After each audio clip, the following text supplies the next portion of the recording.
ঠিক আছে দাদা, আজ যে আপনি আমাদের রাজ্যের আমাদের দিদির বিষয়ে আপনি যে গান লিখেছেন এবং আমাদের মাননীয় অভিষেক বন্দ্যোপাধ্যায়ের বিষয়ে যে গানটা লিখেছেন, তো এই গানের অনুপ্রেরণা আপনার কাছে কি করে আসলো এবং এই গানটা কিভাবে আপনি সম্পূর্ণ করলেন, এই জার্নিটা যদি আমাদের দর্শকদেরকে একটু জানান। আচ্ছা, প্রথমেই আমি আপনার সংবাদ মাধ্যমকে অনেক অনেক ধন্যবাদ জানাবো।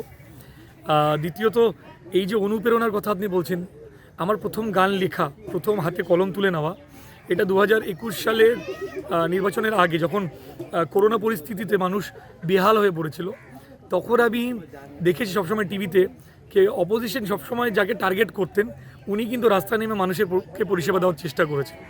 তখন আমি ভাবলাম কি, আমরা তো সাধারণ মানুষ, আমরা তার জন্য কি করতে পারবো? রাজ্যের মুখ্যমন্ত্রীর জন্য করার মতো আমাদের কাছে কিছুই নেই। আমি ভাবলাম কি, আমি যেহেতু একজন শিল্পী মানুষ, আমি হাতে কলম নিলাম, অস্ত্র তো আর তুলতে পারবো না, কলম নিয়ে লেখা শুরু করলাম, দিদির উন্নয়ন নিয়ে কবিতা লেখা শুরু করলাম।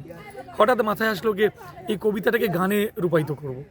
তখন আমি সেই সময়টা সেটাকে মিউজিক দিয়ে আমি যখন গানটায় পরিণত করলাম, শোনার পর প্রত্যেকে প্রচুর গানটা শুনে আমাকে বললেন, অ্যাপ্রিসিয়েট করলেন, কিন্তু অ্যাপ্রিসিয়েটটা কিন্তু মুখে সবাই করেছেন, কেউ সাপোর্ট করতেন না। কিন্তু তখন আমাদের রাজ্যের ভারপ্রাপ্ত মন্ত্রী, আমাদের প্রাক্তন এখন বলতে পারি, কারণ ওনার প্রণয়ন হয়ে গেছেন, সুব্রত মুখার্জি মহাশয়, ওনার উপস্থিতিতে আমার এই প্রথম জয় বাংলা অ্যালবাম সিরিজটা লঞ্চ হয়েছিল। ব্যাক টু ব্যাক এখন অবধি আমার 13টা গান চলে এসছে।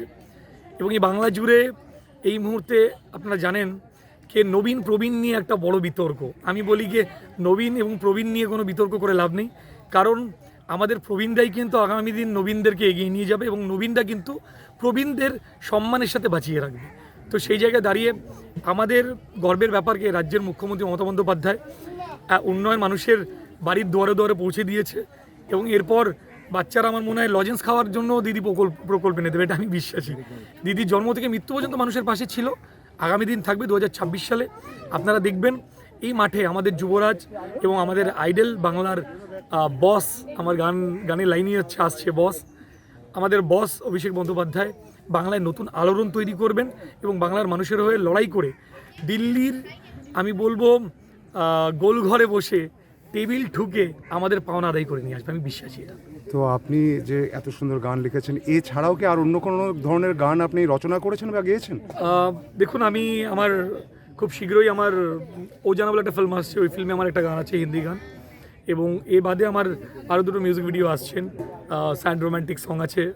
আমার মোটামুটি ফেসবুক পেজ বা আমার প্রোফাইলে ফলো করলে এবং সংবাদ মাধ্যমে ফলো করলে আশা করি সবটাই জানতে পারবেন আপনার। আপনার শুভ নাম আমাদের দর্শকদেরকে? আমার নাম জুনেদ খান। ধন্যবাদ। Thank you so much.